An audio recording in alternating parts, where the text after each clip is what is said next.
출애굽기 28번째입니다. 후반전의 전략이라는 제목으로 말씀을 나누고자 합니다. 예전에 제가 어린 시절에 95년도에 운전면허를 땄습니다.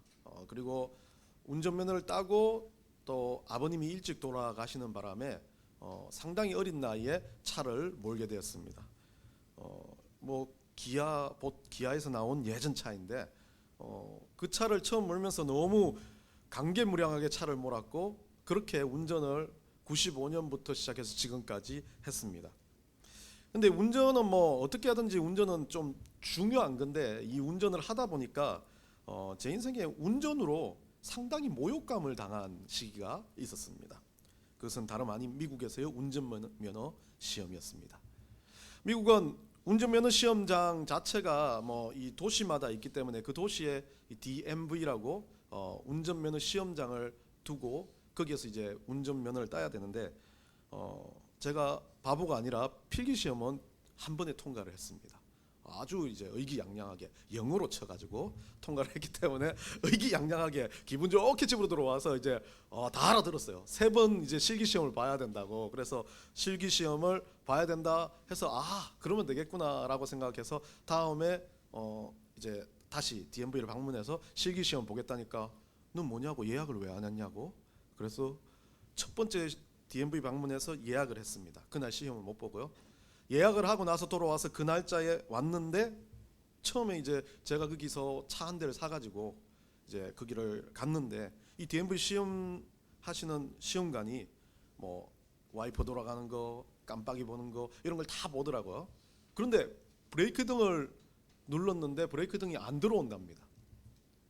그래서 저는 분명히 브레이크 등이 들어오는 걸 아는데 그래서 제가 그 사람 보고 밟아보라 그러면서 뒤에 가서 브레이크 등을 확인했는데도 제가 보기엔 들어왔는데 이 사람은 안 들어온답니다. 그래서 희미하게 들어온다는 거죠. 그거 가지고 실랑이를 하다가 쫓겨났습니다. 두 번째 시험. 그런데 그냥 쫓겨난 게 아니라 페일로 대들었다. 자동차를 준비 안 했다라고 다른 사람들은 그냥 보내는데 제가 대들었다고 1차 시험을 불합격시켰습니다. 열이 받습니다. 그래서 그 다음에 이제 또 제가 예약을 인터넷으로 되는지도 모르고 또 방문해서 예약해야 되는 줄 알고 제가 또 DMV를 찾아가는데 그날 아니나 다를까 제가 너무 한국적인 사고죠. 마틴 루터킹 데이인지 모르겠어요. 쉬는 날이었습니다. 그날 DMV를 가가지고 아무도 없는데 아침에 정말 기쁜 마음으로 DMV 열기 전 새벽부터 가가지고 기다렸는데 사람이 안 오는 거예요. 보니까 쉬는 날이라. 열이 또 받았습니다. 그리고 세 번째 이제 그 네 번째 방문이죠. 네 번째 방문에 이제 실기 시험 2차를 보게 됐습니다. 2차를 보는데 제가 운전을 잘하지 않습니까? 열심히 운전을 했더만은 이 사람이 또 점수를 매기면서 페일. 제가 떨어졌다는 겁니다. 이유가 뭔지 물어봤습니다. 이유가 뭔지 물어보니까 이 후진을 할 때, 이 세워놓고 후진을 할 때 뒤를 안 봤다는 겁니다. 저는 이 백미러만 보고 후진을 했지 뒤를 보거나 사이드미러를 볼 때 사이드미러를 거의 안 보고 운전. 저는 열심히 제 눈은 이렇게 막 돌아가는데 이 사람은 그걸 안 봤다라고 그렇게 하면서 그 부분들을 체크해서 또 떨어졌습니다. 그날도 기분이 나빠서 그분한테 아니 다 보인다. 난 뒤로 돌아봤는데 당신 안 봤다 그러니까 막 화를 내면서 너 지금 두 번째인데 마지막까지 너 안 할래? 그렇게 겁을 주더라고요. 그래서 다시 시작해 볼래? 그렇게 이야기해서 아닙니다 하고 돌아왔습니다. 이제 대망의 마지막 시험이 되어서 아주 그때는 좀 긴장이 되더라고요. 처음부터 다시 해야 되니까. 그리고 DMV를 벌써 6번이나 갔고 그럼 너무 시간도 뺏기고 힘들었는데 이제 마지막 시험을 보러 갔는데 마지막 시험을 볼 때 저를 시험하는 감독관이 아주 약간 멕시칸 같은 여자분이었는데 덩치가 엄청 컸습니다. 근데 막 노래를 부르면서 오더라고요. 그래서 노래를 부르면서 와가지고 제 옆자리에 앉아서 대강 이렇게 체크하고 그 사람처럼 꼼꼼하게 안 하고 출발을 했습니다. 출발을 했는데 이분도 똑같이 이제 그 DMV 감독관은 딴 말 안 합니다. 원래 말을 잘 안 하고 고헤드 레프트 라이트 이런 것만 이야기하다가 이제 서라 그러고 파킹하고 뒤로 이제 백하는 장면을 그 사람이 검사를 했었습니다. 근데 백하는 장면에서 저도 이제 이게 좀 잘 안 돼요. 우리나라는 정말 이거 백할 때 고개 돌리면서 이렇게 의자 잡고 하는 거 정말 약간 별로 안 좋은 그 약간의 이 오렌지 아저씨들만 하는 것 같은 느낌이잖아요. 그래서 이게 너무 익숙하지 않은 겁니다. 뒤로 보면서 막 이렇게 하는 그 느낌이. 그래서 약간 이렇게 뒤로 볼 듯 말 듯 이 사람이 나를 체크하기 전만 이렇게 보고 이렇게 지나왔는데 마지막에 이제 이걸 결산하면서 네가 세 번째인데 운전은 참 잘한다라고 이야기를 하더라고요. 그러면서 딱 그분이 했던 말이 기억이 납니다. 운전하는 건 늘 똑같고 너는 일평생 어쩌면 지금 너 운전한 거 봤을 때는 꽤 오래 운전을 해왔을 텐데 네가 한국에서 운전한 거와 미국에서 운전한 거는 다를 수도 있지만 운전은 거의 비슷하다. 너는 안전하게 운전을 한다라고 이야기를 하더라고요. 그러면서 하는 말이 그런데 너는 빼먹은 게 있다면 오늘은 운전 시험을 보는 날이다. 한국의 시험과 미국의 시험은 다를 수 있다. 왜? 출제자의 의도가 다르니까. 그 사람이 가지고 있는 시험의 룰이 다르니까 그것에 대해서 네가 확인을 하는 게 참 중요하다라고 생각한다라고 이야기하더라고요. 그때는 별 아닌 걸로 생각을 했었습니다. 운전을 잘하는 게 아니라 내가 아무리 운전을 잘해도 너는 내가 오늘 떨어뜨릴 수 있으라는 말도 들렸지만 네가 아무리 운전을 해도 그 운전을 하는 건 평생 똑같을지 모르겠지만 시험 보는 이날은 네가 원하는 운전을 하는 게 아니라 시험관이 원하는 운전을 해야 된다라는 것을 깨달았다는 거죠. 여러분 인생은 어떻습니까? 우리 인생을 제가 그때는 잘 몰랐지만 오늘 출애굽 여정을 생각하다 보니까 그때가 생각났습니다. 그 사람의 말이 다시 한번 기억이 났습니다. 우리는 꼭 내 인생을 우리 인생을 우리가 운전하고 있다고 생각하는 것 같습니다. 그러다 보니까 잘해요. 여기서 막 저보다 운전 못하는 사람 없어요. 너무 잘해요. 아니요, 그 인생의 운전. 그 운전을 너무 잘하는데 모든 머릿속에 생각에 우리 인생은 내가 운전의 주인공처럼 생각을 하고 있다는 겁니다. 출애굽 여정 가운데 우리는 이스라엘 민족들이 꼭 그런 모습을 봅니다. 잘 되고 괜찮으면 너무 좋아가지고 기뻐 날뛰고 자기가 운전하는 것처럼 정말 막 나는 베스트 드라이버야 이렇게 생각하고 살아가는 것 같습니다. 그런데 문제가 생기고 어려움이 당하면 뭐합니까? 분노합니다. 따집니다. 싸웁니다. 이스라엘 민족들은 어찌 보면 신앙이 우리보다 좋을 수도 있습니다. 자기 가산도 다 버리고 하나님 명령한 대로 정말 아무것도 없는 허허벌판으로 떠난 사람들입니다. 그리고 그 하나님께서 인도하신다는 그 인도에 대한 하나님께서 허락하신 그 은혜에 대해서 눈에 목도해서 본 사람들입니다. 얼마나 우리보다 신앙이 대단했고 얼마나 헌신이 대단했겠습니까? 그런데 그들이 잘못한 것이 있다면 늘 언제나 자기 인생을 자기 스스로가 운전한다는 생각이었습니다. 출제자의 의도, 우리 하나님이 그 운전 시험에 대해서 출제했던 의도를 전혀 고려치 않은 채 그 인생의 주인공은 자기들이라고 생각하고 살아갔던 겁니다. 우리 인생을 우리 것으로 착각하지 마십시오. 우리 인생은 하나님께서 준 선물입니다.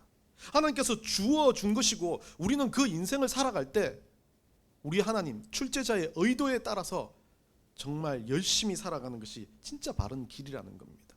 그런데 우리는 늘 출제자의 의도보다 내가 가진 의도를 먼저 생각합니다. 이스라엘 민족에게는 우리 하나님께서 주셨던 많은 역사와 기적과 은혜가 있었지만 그들을 바라보고 하나님이 왜 그것을 주셨는지에 대해서 생각하지 못했던 겁니다. 그러다 보니까 늘 언제나 일이 조금만 잘못되면 분노할 수밖에 없습니다. 조금만 일이 이상해지면 그냥 서로 싸우고 따지고 책임을 묻되 그 하나님 앞에 그 책임을 묻는 것과 똑같은 행동을 하는 것입니다. 그런데 이스라엘이 오늘 이제 여러분도 잘 알겠지만 시내산 앞자락에 섰습니다. 아마 저는 이 오늘 본문을 이 후반전의 전략이라고 이야기한 게 이 이스라엘 민족들이 400년 그리고 또 오늘 본문 1절에 보면 3개월 동안 이제 홍해를 건너가지고 여정을 왔던 시간들을 이스라엘 민족들의 어떤 하나님의 인도하심으로 본다면 이 이스라엘 민족들의 전반전을 끝내는 시기이며 이 시내산 앞에서 이 시내 광야에서 머무는 이 시간 아마 11개월 20일 정도 될 겁니다. 이 시간을 하나님이 주시는 이 일종의 하프타임이라고 저는 생각을 합니다. 후반전을 시작하기 위해서 이 하나님은 오늘 이 신의 광야로 이스라엘 민족들을 이끄신 겁니다. 한번 우리가 이 전략들을 오늘 본문을 통해서 한번 살펴보고자 합니다. 1절에 보면요, 출애굽을 하고 난 다음에 이제 3개월이 지나던 그때입니다. 3개월이 지나던 때인데 뭐 여러 가지 뭐 주석가들이나 이야기들은 이들이 출발한 시기가 아주 정확하지는 않지만 1월 아비벌 뭐 15일이다라고 이야기해서 이때 여기에 신의 광야에 들어가는 게 3월 15일이다 뭐 이렇게 이야기하는 사람도 있고요. 아니면 뭐 15일 차이를 왔다 갔다 해서 2개월 정도라고 이야기하는 사람도 있지만 오늘 본문에서는 정확하게 문자적으로 우리가 히브리 원어를 해석하면서 3개월이 되었다라고 하기 때문에 그 3개월로 정확하게 보시면 될 겁니다. 3개월이 되었고 이제 신의 광야에 이르렀습니다. 한번 우리가 앞 여정을 한번 살펴본다면 여러분들 기억나십니다. 구름 기둥과 불 기둥으로 인도하기 시작했던 하나님, 홍해를 갈라지게 하셨고 마라의 쓴물을 단물로 바꿨고 만나와 메추라기를 먹고 물 없는 그 땅에서 반석에서 물을 나게 하셨고 또 아말렉과의 전투에서 승리하게 하셨던 그 하나님, 그리고 오늘 지난주에 우리가 장인 이들을 만나면서 이제 체제 개편을 합니다. 리더들을 개편했고 상당히 많은 일들이 있었습니다. 3개월 동안 어쩌면 이스라엘 민족들의 삶을 축소하듯이 3개월 동안 엄청난 일들을 겪게 하셨던 거죠. 그런데 이 3개월 지나왔던 이 거리는 람세스에서부터 지금 시내 광야 들어온 입구까지는 한 320km, 80리 정도가 됩니다. 우리 장정이 보통 1시간에 걸을 수 있는 거리가 뭐 그냥 천천히 간다 해도 3km 정도라고 본다면 뭐 8시간 뭐 내지는 뭐 거의 10시간 정도 걷는다 했을 때 하루에 한 30km, 32km 넉넉하게 걸었다면 한 11길 정도 되는 거리입니다. 이 80리는요. 이 80리를 3개월 만에 왔다는 건 그 중간 사건들을 생각해 보면 상당히 빠른 속도로 진행을 했다라고 저는 봐집니다. 한 200만 명 정도가 뭐 많으면 400만 명까지가 이동을 했다면요.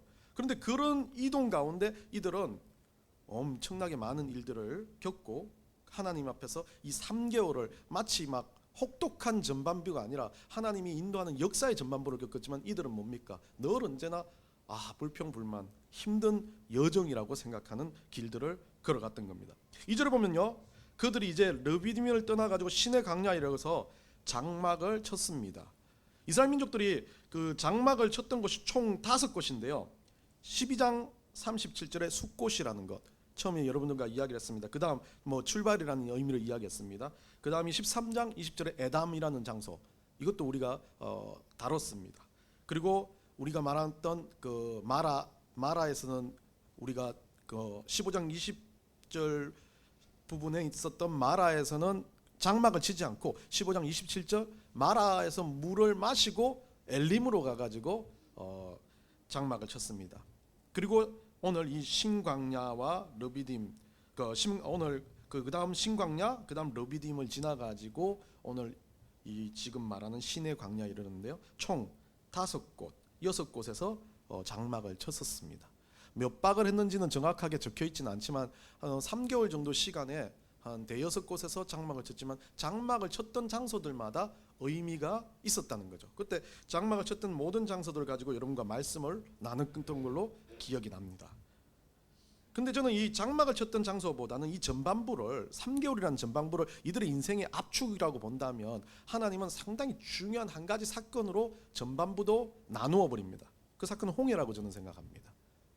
숫곳과 에담이라는 장소는요 출발 지역에서 이 홍해 앞쪽에 있었던 장소로 여기에서 2번 장막을 쳤었습니다.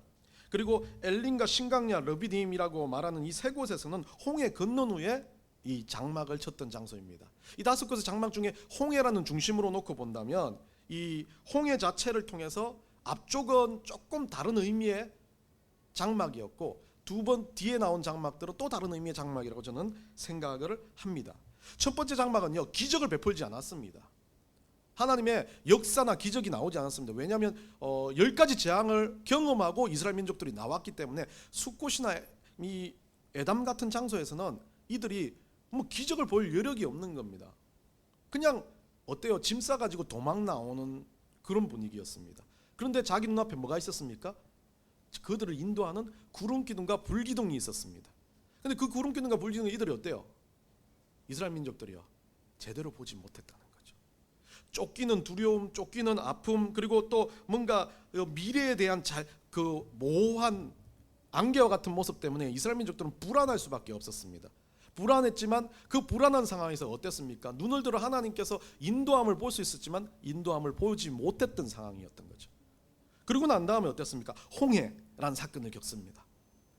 불안감을 단방에 떨쳐버리는 사건이었습니다. 자기들을 쫓고 자기들을 힘들게 하는 조건들을 어떻게 하나님이 그냥 칼로 쳐내는 것을 보여줍니다. 이단들은 잘못하면 이런 걸 가지고 이용하기도 합니다. 자기를 인해서 하나님으로 인해서 뭔가 일이 일어났고 내 문제가 딱 떨어져 나가는 거에 딱 마주치면서 와라고 생각하겠지만 이스라엘 민족도 이때는 어땠겠습니까?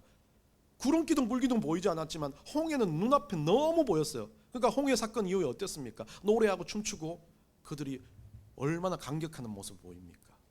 그러면서 어땠습니까? 며칠 안 있어 이들은 또 바뀝니다. 왜요? 눈앞의 것만 강조하다 보니까 그래요. 홍해는 중요한 그들이 바뀌어야 할 사건이었지만 하나님을 신뢰하고 의지해야 될, 일종의 말하면 제가 홍해 이야기하면서 여러분들 이야기했잖아요. 그 통로를 지나가면서 이 홍해를 지나가는 게 이 예수 그리스도로 인해서 예수의 피에 제사함을 받는 이야기로 이야기를 드렸었습니다. 예전에 이들은 구원을 받았다는 백성입니다. 하나님을 알고 이제 그들의 인생이 달라져야 할 백성들이 홍해를 지나면서 감사하고 감격했었습니다. 그런데 그 순간 아주 짧게 지나가면서 홍해 지나고 난 다음에 어땠습니까? 계속 불평, 불만, 기적, 불평, 불만, 기적, 불평, 불만, 기적으로 반복되어진 인생들을 보게 됩니다. 이스라엘 민족들은요 그 상황에서 하나님을 보고 와 그쯤 하면 여러분 생각해도 한 3년은 가야 돼요. 내 앞에서 홍해가 쫙 갈라지면 와 이따 쉽게 말합시다. 내 앞에서 길거리 가다 로또 한 장 줬는데 100억짜리 로또가 됐어요. 그 로또를 지나가면서 로또만 바라봐도 하나님 은혜는 3년은 가야 돼요. 왜? 로또 돈 다 날라갈 때까지. 근데 이스라엘 민족들은 어땠습니까? 며칠도 안 걸렸습니다. 눈앞에서 그 홍해가 갈라지고 자기들을 힘들게 했던 그 모든 것들이 무너지는 장면을 보고 난 다음에 어땠습니까? 이들은 지나가다 물만 마실 때 되면 물만 보면 아니면 자기가 살아있는 것 자체가 기쁘고 행복해야 되는데 결국 이들은 뭐였습니까? 첫 번째 사건이요. 물 없어서 물이 쓰다고. 이 사람들이 이런 사람이었습니다. 홍해를 갈라뜨리고 딱 왔는데 눈앞에 물이 보입니다. 그럼 그 물만 봐도 은혜로 감격해야 될 사람들이 어때요? 그 물이 쓰다고 불평으로 되돌아서는 그런 모습을 보이는 거죠. 하나님의 역사를 보면 홍해를 통해서 신앙의 출발을 하나님 가르치십니다. 다 잘 되는 게 아니라 하나님이 인도하시고 하나님이 역사하신 건 내 모든 삶에 들어와 있다는 것을 보여주셨는데 그들은 어땠습니까? 그냥 단순하게 자기들의 조건, 자기들의 호불호에 의해서 우리 주님을 따르는 사람들이었다는 겁니다. 그러면서 이제 그 모든 홍해를 중심으로 하나님 계속해서 보여주시고 가르치시고 보여주시고 가르치셨는데 이런 무지한 이스라엘 백성들은 계속 잊으면서 주면 좋아하고 완전 조삼모사처럼 그렇게 살다가 이제 시내 강야에 들어오게 되는 겁니다. 오늘 이 시내 강야는 이스라엘 민족들이 바라보기에는 상당히 중요한 그 장소이긴 하지만 우리들에게도 중요한 장소이긴 하지만 이스라엘 민족들이 처음 시내 강야 들어갔을 때는 중요한 장소로 보이지 않는 곳이었습니다. 그냥 광야였습니다. 그런데 이 시내 강야에서 장막을 쳐서 11개월 20일 동안 아주 거의 1년 정도를 딱 머무르게 하시는데 이 1년 정도에 머무르게 하시는 이 시간을 통해서 하나님은 이들을 교육시키고자 원하시는 겁니다. 왜냐하면 이제 있어야 될 진짜 후반전을 준비시키는 장면입니다. 큰 두려움 가운데 삶을 위협하는 마음의 짐을 벗어버리고 홍해를 지나가지고 계속해서 만나와 메추라기 물을 막히시고 물이 없으면 물을 주시고 하시는 그 하나님의 인도를 본 이스라엘 민족들은 지금쯤은 신앙이 좋고 정말 목숨을 걸고도 순교하는 심정으로 하나님을 따라야 되는데 그들은 시내 광야에 들어서면서도 어땠습니까? 전반전 내 삶을 왜 이따구로 만드셨을까라고 생각하는 마음으로 시내 광야를 그냥 투덜투덜 들어서는 사람들입니다. 먹고 마시고 삶을 유지시키는 모든 다양한 문제점들이나 아픔들이 그냥 눈앞에 닥치면 그 힘듦 때문에 하나님 주신 은혜를 잊어버리는 이스라엘 민족이었습니다. 그런데 하나님은요, 그것들을 채워주십니다. 해결해 주십니다. 해결받을 때는 하나님 있는가 보다 라고 생각하다가 어느 순간 이게 반복되면서 뭐가 합니까? 친절이, 호의가 반복되면서 그것이 자기들의 권리인 양 생각하는 겁니다. 당연히 우리 하나님, 내가 기도하니까 당연히 나를 그렇게 만들어 주셔. 당연히 내 인생은 하나님 앞에서 행복할 거야. 당연히 내 인생은 하나님 때문에 뭔가 다른 사람과 달리 축복이 흘러 넘칠 거야. 그런데 그것을 말하는 그 축복이 삶의 축복이요, 물질의 축복이요, 건강의 축복인데 어느 순간 건강이 힘들어지면 뭐라 그럽니까? 하나님 나한테 왜 이러시냐고. 꼭 하나님이 했던 모든 일들이 당연한 권리인 양 이스라엘 민족들은 받아들이기 시작합니다. 하나님의 기적과 은혜 모든 것들을 그들은 하나님의 방식이 아닌 자기 것인 양 생각하고 그것들을 받아들이기 시작합니다. 꼭 우리가 제가 말했던 제가 DMV에서 제 스스로 내가 잘하니까 내가 운전한다라고 생각했던 것처럼 그 차도 내가 운전하고 있는 그 순간도 하나님의 뜻에 들어가야 있어야 되는데 하나님의 인도나 뜻이 아니라 내가 하고 있다라는 것을 생각하는 순간 그 모든 것들이 그냥 내 것인 양으로 끝나버리는 겁니다. 은혜가 아니도 은혜도 아니고 인도도 아니라는 겁니다.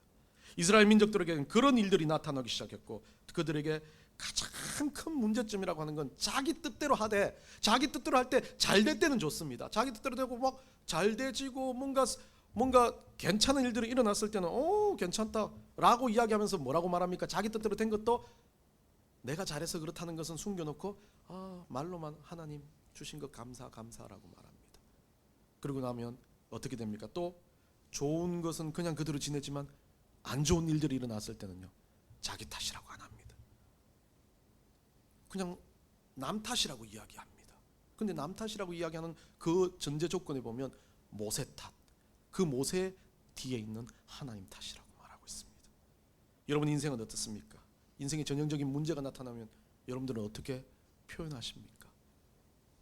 속으로는 부글부글 끓으면서도 그냥 괜찮아요, 버틸만 해요라고 이야기하지만 그 속에 본질 속에서는 하나님을 욕하고 하나님 왜 이래요? 하나님 나한테 왜 이러는 그런 말들을 반복하지는 않습니까? 이스라엘 민족과 우리는 똑같아요. 그렇게 살아갑니다. 그런데 이 문제를 회피하고 해결하는 문제가 아니라 이스라엘 민족들에게는 하나님은 언제나 이들과 동행하셨고 이 문제를 해결해 주시면까지 인도하셨는데 이들은 반복적으로 하나님을 잊어버리는 게 문제입니다. 있는 이유는 그들의 판단입니다. 내가 운전하고 있어라는 거죠. 내가 이 전략의 주인공이라고 생각하고 있는 겁니다. 여러분은 여러분의 인생을 어떻게 운전하고 계십니까? 어떤 방식으로 운전하고 계십니까? 3절부터는요 이제 중요한 말이 나옵니다. 후반전의 전략, 어떻게 운전하고 이 전반전을 끝낸 상황이라면 앞에 전반전 어떻게 살았든지 우리 하나님 아무 상관없어요. 왜? 보여준 건 우리 하나님 깨달으라고 한 거지만 깨달아서 바뀌는 게 중요한 거지 바뀌지 않고 그것이 반복된다면 늘 전반전인 겁니다. 그래서 이 하프타임 통해서 하나님은 이 신의 강야라는 이 시기를 통해서 그들에게 율법도 주시고 여러 가지 가르치시지만 오늘 중요한 하나님의 후반전의 전략에 대해서 오늘 몇 절 짧은 절에서 이야기를 합니다. 3절에 보면요 이 원래 중요한 건 전반전이 어떻게 됐고 문제가 생기고 어려움이 생겼으면 이 모세가 하는 방식이 가장 중요한데 하나님 앞에 올라갔다라고 하는 모세, 여러분들 아말렉과 전투에서도 어땠습니까? 제가 설명했던 것처럼 모세는 그냥 준비한 게 아니라 하나님 당연히 하신다는 것을 보면서 하나님 앞에 뚜벅뚜벅 하나님 앞에 기도하고 하나님 앞에 내가 진짜 조용하게 드릴 수 있는 장소를 찾아 산으로 올라갔다는 이야기를 했었습니다. 이 지금도 모세는 똑같습니까? 어떤 상황에도 모세는 바뀌지 않는 게 모든 기준점이 하나님께 있기 때문에 그것이 하나님 앞에 있다는 것을 보여주는 행동입니다. 모세는요 여호와께 하나님 앞에 올라갔다라고 합니다. 산이 중요한 게 아닙니다. 신의 산이든 호렙산이든 그게 중요한 게 아니에요. 하나님이 계신 그 자리를 향해서 모세는 나아갔습니다. 우리의 직장이 될 수도 있고 우리의 가정이 될 수도 있고 우리가 살아가는 모든 환경이 될 수 있는 그 자리에서 하나님 앞에 서 있는 것, 모세는 그것이 모든 전략의 우선순위라고 이야기하고 있습니다. 모세는 그렇게 중간 과정을 어떤 상황이든 아무 상관없어요. 그냥 그 상황 하나님 앞에 똑같이 어제와 다름없이 하나님 앞에 뚜벅뚜벅 올라가고 있습니다. 모세는요 이 중간의 시기를 휴식으로 생각하거나 신의 광야에서 장막을 친 것이 뭐 하나님의 의도나 하나님의 뜻에 대해서 긴 계획들을 알지 못합니다. 젖과 꿀이 흐르는 땅으로 인도하겠다는 것, 모세를 내쳐서 젖과 꿀이 흐르는 땅으로 들이지 못하는 장면까지도 모세는 알지 못합니다. 그런데 모세는 뭐합니까? 그냥 하나님과 어제와 오늘 동일하게 하나님 우선순위로 하나님 앞에 서는 것으로 시작을 합니다. 그래서 3절에 보면 모세는 이 장막을 치고 난 다음에 모세는 하나님 앞에 처음으로 올라가고 여호와께서 산에서 그를 불러 이제 하프타임에 대해서 어떻게 이제 후반전을 준비할 건지를 설명을 하십니다. 첫 번째로는 뭐라 그러냐면요, 너는 이같이 야곱의 집에 말하고 이스라엘 자손들에게 말하라라고 말합니다. 어떤 것인지 이제 하나님 선포한 것을 네가 나가서 선포해야 될 거라고 모세에게 명령하는 장면입니다. 이제 4절부터 그 명령이 시작됩니다. 우리 중하게 한번 4절, 5절, 6절 우리 다시 한번 읽어보겠습니다. 시작. 내가 애굽 사람에게 어떻게 행하였습니까? 내가 어떻게 독수리 날개로 너희를 업어 내게 인도하였음을 너희가 보았느니라. 첫 번째 보았다라고 그러고 5절 세계가 다 내게 속하였나니 너희가 내 말을 잘 듣고 내 언약을 지키면 너희는 모든 민족 중에서 내 소유가 되겠고, 하나님의 조건이 있고 그 조건의 결과를 이야기합니다. 6절입니다. 마지막에 너희가 내게 대하여 제사장 나라가 되며 거룩한 백성이 되리라. 된다는 건 맨 뒤쪽에 3개가 있습니다. 그리고 조건은 2개가 있고요. 또 그 앞쪽에 우리가 했던 형태에 대해서 4절에서 설명을 합니다. 하프타임에 대한 전략을 요 구절로 가지고 우리가 조금 나누고 말씀을 마치고자 합니다. 4절에 보면요, 내가 업어라고 이야기하는 단어가 나옵니다. 독수리 날개로 너희를 업었다라는 업어라는 이 단어는 에싸라는 단어인데 들어 올리다, 들다, 옮기다라는 뜻이죠. 나사라는 이 단어의 1인칭 미완료 형태인데 단순하게 들어 올리는 게 아닙니다. 어떤 들어 올리는 것을 이 조심스럽게 안 깨지게 하기 위해서 아주 고귀한 물건들을 옮길 때 하는 행동을 이 에싸라는 단어를 씁니다.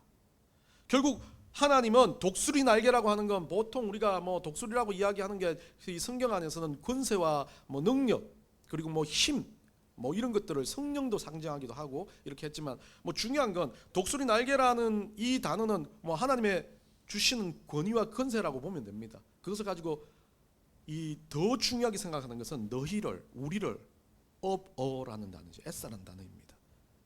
단순하게 우리를 인도하는 것이 아니라 상할까봐, 깨질까봐 아주 고귀한 물건들을 옮기듯이 우리를 싸매고 하나님은 그렇게 옮기는 것인데 우리는 어떻게 생각합니까? 당연한 듯 받아들이는 거죠. 하나님은 막 모든 것을 심혈을 기울여서 한성운이라고 넥서에 있는 모든 한 영혼 한 영혼을 사모하셔가지고 그 일들을 진행하시는데 우리는 그것을 그냥 생기는 것처럼 생각을 한다는 겁니다.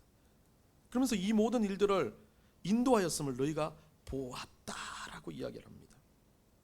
우리는요, 중요한 건 후반전의 전략에서 하나님이 나를 소중히 다뤄주시고 하나님 나를 정말 고귀한 보물처럼 나를 인도해 주셨다는 그 사건들을 기억해야 된다는 겁니다. 내 삶에 있어서 아무것도 아닌 것 같지만 내가 어느 순간에도 하나님 한 번도 눈을 돌리지 않고 나와 동행해 주셨고 나와 함께 해주셨다는 그 전반전의 사건들이 하나님이 함께 하셨다, 내가 너와 동행하여 주었다라는 것을 인정하지 않고는 절대 후반전이 일어날 수가 없다는 이야기입니다. 우리는 늘 그렇게 생각합니다. 그냥 살아왔다, 아무것도 없이 살아왔다라고 생각하지만 한번 고개를 숙이고 내 인생을 다시 한번 되돌아보면 내 인생의 한순간도 우리 하나님이 떠나신 적 없다라는 그 전제를 기억하고 그것들이 간증이 되고 그것들이 은혜가 되어야만이 후반전으로 우리가 진행될 수 있다는 것을 지금 모세를 통해서 이야기하고 있습니다. 그러면서 5절에 이렇게 말합니다. 5절에 세계가 다 내게 속하였나니, 이게 조금 다른 번역인데요, 직역을 하면 앞에 이유절로 되어 있습니다. 왜냐하면 그 온 땅이 나의 것이기 때문이다라는, 세계가 다 나에게 속했다는 말이 왜냐하면이라는 그 이유가 나오고요, 그 온 땅이 나의 것이기 때문이다, 나의 것이기 때문에 하나님은 앞에 절 뭡니까? 앞에 절이 이유가 됩니다. 우리가 그것들을 보았고 그것들을 하나님께서 조심스럽게 우리를 옮겨줬던 이유이다 라고 이야기를 하고 있습니다. 모든 일들에 대해서 우리 하나님의 소유고 우리 하나님께서 이 세상을 지키시고 인도하시기 때문에 우리 하나님은 모든 세상의 소유를 하나님 것으로 보시기 때문에 그 모든 것들에 대해서 어떻게 해요? 소중히 연결하시며 그것들 자체를 가지고 하나님의 역사를 이끌어 가시기를 원하신다는 거죠. 그러면서 그런 일들을 통해서 우리를 그 가운데 두시고 하나의 백성으로 삼으셨고 우리는 그것을 은혜로 누릴 수 있는 백성이다 라는 것을 전제했을 때, 그 전제하고 난 다음에 이제 하나님은 전략을 이야기하십니다. 뭐라고 그럽니까? 4절입니다. 너희가 독수리 날개로 5절입니다. 세계 다속하였는데 너희가 내 말을 뭐하고요? 듣고 내 언약을 뭐하고요? 지키며 이라는 두 가지가 나옵니다. 우리가 이 전반전을 지나고 후반전을 시작해야 될 아주 소중한 전략 중에 두 가지는 우리 하나님의 말씀을 뭐하고요? 듣고 하나님의 그 말씀을 뭐하고요? 지키라라는 두 가지였습니다. 근데 여기서 이 듣다라는 것, 티시메오라고 이야기했는데 여러분들한테 그때 이게 외치다라고 했을 때 쉐마라고 이야기했지만 티시메오도 쉐마의 미완령 형태입니다. 단순하게 듣는다든지만 이것을 듣는 것뿐만 아니라 이해하고 그것에 대해서 순종한다는 의미가 포함되어 있죠. 결국 하나님 말씀을 듣는 것이 단순하게 듣는 것으로 끝나는 것이 아니라 그 말씀을 듣고 이해하고 순종하는 것까지 가는 것, 그게 우리 전략의 다음 이 하프타임을 떠나고 후반전을 살아야 될 첫 번째 중요한 전략이라는 겁니다. 오늘날 이단이 범람하는 이유는요, 말씀을 제대로 듣고까지는 돼요. 말씀을 들어요. 근데 그 말씀을 해석하는 사람들의 말을 듣습니다. 그런데 이해하지를 못해요. 그런데 이해하고 난 다음에 순종하지도 못한다는 겁니다. 결국 중요한 건 우리가 듣는 것으로 끝나면 안 됩니다. 그 말씀을 이해해야 되는데 어떻게 이해하냐? 그 앞에서 말씀을 풀어주는 사람들의 의미에서 이해해서는 안 됩니다. 자기가 받아들이는 말씀으로 이해가 되어져야 되는 거죠. 성경적으로 봤을 때 성경 안에서 성경을 이해해야 되는데 성경 외 것으로 이해하고, 제가 DMV 이야기하면 집에 가면 다들 설교 말씀 하나도 기억 안 하고 뭐 기억합니까? 한 목사 그 진짜 자동차 운전도 못하면서 잘한다 하더라. 그렇게 기억해요. 그렇게 이해하라는 뜻이 아닙니다. 하나님의 말씀을 이해하라는 거죠. 하나님의 말씀을 들으라는 거죠. 중요한 건 하나님의 말씀을 이렇게 해석해 준다 하더라도 주관적인 해석도 나올 수 있겠지만 하나님의 말씀의 문자적인 근거를 먼저 이해하라는 의미를 포함하고 있습니다. 그러면요, 순종할 거리가 생기는 겁니다. 사람의 말을 순종하라고 이야기하지 않습니다. 하나님의 말씀을 순종하라고 이야기합니다. 그 다음 뭐라고 그럽니까? 내 언약을 지키며, 언약이라고 내 말이라고 하는 건 하나님 말 자체고요. 언약이라고 하는 것은 이 페리트라는 단어를 쓰고 있는데, 이 페리트는 하나님이 우리에게 주신 약속이라고 보면 됩니다. 말씀은 하나님께서 우리에게 명령하신 거고, 하나님 주셨던 이 언약은 약속, 나와 하나님 관계에서 나온 약속이라는 겁니다. 그러면 중요한 건 앞에 당연히 하나님 명령했던 거, 십계명이든 우리 하나님께서 성경에 주셨던 명령은 지켜야 되는 게 당연해요. 서로 사랑하라, 하나님 사랑하라 라고 하는 건 당연한 겁니다. 그런데 그 당연한 것과 함께 후반전 전략에 뭐가 있냐면 우리 하나님과 한 약속을 지키라 라는 거죠. 왜 여러분들 구약에서 많은 하나님 앞에 서원 기도라든지 이런 것들에 대한 이야기 다음에 할 기회가 있으면 한번 같이 나누겠지만, 서원 기도에 대한 이야기가 아니라 하나님과 했던 아주 사소한 약속들도 다 포함되어 있는 겁니다. 가령 학생이 나 일주일 동안 하나님 앞에서 성경 공부하면서 하나님 나 오늘 일주일 동안 성경 하루에 3장 주일에 5장 한번 읽겠습니다라고 그렇게 약속했던 것, 그것까지도 포함되어 있는 겁니다. 하나님의 이름을 들어서 우리가 하나님 앞에 기도하면서, 우리가 하나님 앞에 묵상하면서, 우리 하나님 앞에 말씀 들으면서 결단하면서 했던 모든 하나님께 드렸던 말들, 우리가 했던 말들의 권세가 이 약속 안에 들어가 있다는 겁니다. 그 약속을 어떻게 해요? 지키라. 여기서 이 지키다라는 세마르템이라는 단어는 보존하다, 준수하다라는 뜻입니다. 준수라는 건 이 지킨다는 의미보다는 그것이 기준점이 되는 의미입니다. 그리고 보존하다는 의미는 그것을 계속해서 진행한다는 겁니다. 참 하나님께 감사한 건요, 이 성경 구절이나 이런 그 히브리 단어들을 보면 우리를 그냥 내버려 두는 단어는 아닌 것 같아요. 우리가 못할지 알아요. 일주일 동안 하나님 나 막 기도를 1시간씩 하겠습니다 그렇게 해놓고 10분 하고 자고, 그러고 나서 죄책감에 시달려가지고 하나님 나 어떻게 해요? 라고 했을 때 우리 하나님 2단을 주신 거예요. 보존. 약속의 연장인 거죠. 좀 실패했더라도 실패했더라도 또 계속 보존되어야 된다. 내가 말했던 내 고백이 잊혀지지 않아야 된다라는 의미를 이야기하는 거죠. 하나님의 약속은 그렇게 진행되어져야 된다는 말을 하고 있습니다. 그러면서 좀 긴데요, 뒤에 결론적으로 나오는 하나님께서 그렇게 했을 때 후반전은 이렇게 되어질 거다라고 이야기합니다. 그 약속을 지키기만 하면, 그 약속을 하나님 말을 순종하고 그 약속을 지키기만 한다면, 그것만 해도 우리에게 일어나는 변화들이 후반전에 일어날 건데 뭐라 그럽니까? 하나님의 소유가 된다. 이 소유라는 세굴라라는 단어는 개인 재산, 보물, 보존된 보물 이렇게 해석되어집니다. 우리가 하나님의 보물이 되는 거예요. 김추수 시인이 말했던 그의 이름을 물러 주었을 때 꽃이 된 것처럼 우리 하나님께 내가 이 하나님의 약속을 지키는 것만으로도 하나님이 나를 불러서 그리스도인이며 내 백성이며 내 새끼들이라고 말씀해 주신다. 그리고 하나님 보물로 인정해 주신다는 의미가 되어집니다. 그 다음 제사장의 나라가 된다고 합니다. 제사장의 나라는 보면 중요한 건 제사장들의 나라입니다. 원래 원전에는 제사장들의 나라는 뭐 하는 겁니까? 결국 제사장은 하나님 앞에 제사 지내는 것에 가장 핵심이 되어 있는 사람들입니다. 자기 인생의 모든 게 하나님 제사의 중심으로 되어 있습니다. 오늘날로 말하면 예배 드리는 겁니다. 우리가 하나님 앞에서 이 하나님 말씀을 지키고 하나님 앞에 순종하기는 그 모든 것들이 단순하게 그냥 하나님 소유가 되어진 거, 우리 하나님의 보물이 되어진다면 그 보물은 하나님 앞에 감격하고 감사하고 영광 돌릴 수밖에 없다, 예배할 수밖에 없다는 이야기가 되는 겁니다. 우리 후반전에 하나님을 향한 이런 전략이 나온다면 이 전략을 지키기만 해도 우리는 예배하게 되는 겁니다. 내가 그냥 단순하게 하나님만 생각하는 것으로도 예배가 되는 것이고 제사장으로서의 역할을 감당하는 겁니다. 다른 말로 또 예배는요, 단순하게 이렇게 드려지는 예배로 끝이 되는 게 아닙니다. 일주일 동안 살아가는 모든 삶의 예배로 연결이 되어진다는 것을 이야기합니다. 마지막으로 말합니다. 그렇게 되면 어떻게 됩니까? 그렇게 살아가면 거룩한 백성이 된다라고 말합니다. 우리는 중요한 건 이런 예배하며 하나님 앞에서 하나님 말씀을 지키며 살아가면 우리 후반전에는 우리가 순수하게 가장 궁극적으로 삼아야 될 게 의로운 사람이 되는 것, 거룩한 백성이 되는 것, 다른 말로 하면 천국을 가는 그리스도인이 되는 것, 예수에 미친 예수쟁이가 되는 것, 그게 우리의 마지막 목표라는 거죠.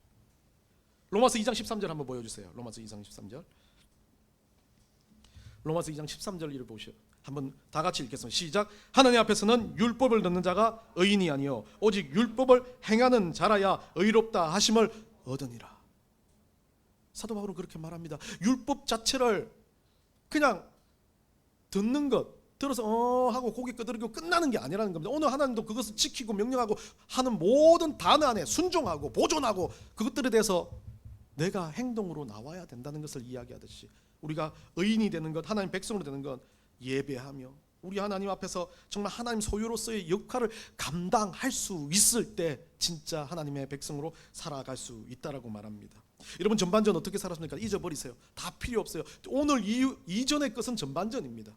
오늘부터 하나님 앞에 다시 결단하고 결심하고 하나님 앞에서 여러분들이 보존하기를 원하는 하나님과의 약속들이 있다면 그것을 지키기 위해서 한 주간 안간힘을 쓰는 게 우리가 후반전의 전략으로 출발해야 될 것입니다. 그래서 오늘부터 여러분은 연인들끼리 이렇게 아주 닭살 돋는 멘트로 오늘부터 1일이다 라고 하는 것처럼 오늘부터 우리 하나님과의 약속의 1일을 시작하는 겁니다. 뭐가 되었든 상관없어요.